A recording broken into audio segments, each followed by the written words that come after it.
লক্ষ্মীপুরে পথফুল ফাউন্ডেশনের পরিচিতি সভা অনুষ্ঠিত হয়েছে। ২৭ সেপ্টেম্বর শুক্রবার বিকেলে শহরের নুড়িগাছতলা নামক স্থানে সংগঠনটির অফিস কক্ষে এই সভা হয়।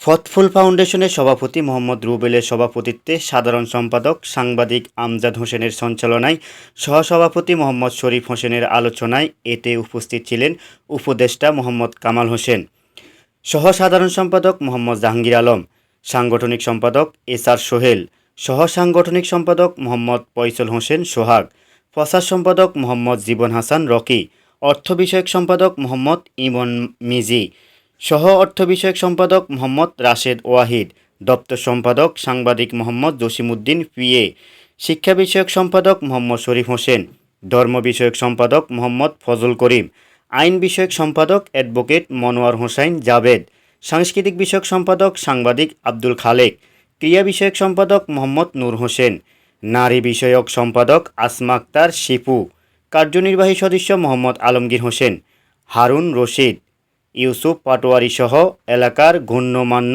ব্যক্তিবর্গ।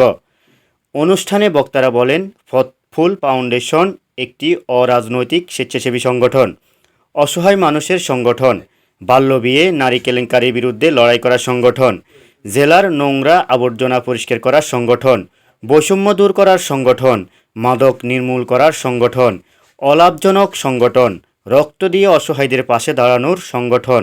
এ সংগঠন সবসময় গরিব, দুস্থ, এতিম, অসহায় মানুষদের পাশে থাকবে বলেও নিশ্চিত করেন কার্যনির্বাহী কমিটির নেতৃবৃন্দরা। আমজাদ হোসেন, বৈশাখী নিউজ, লক্ষ্মীপুর।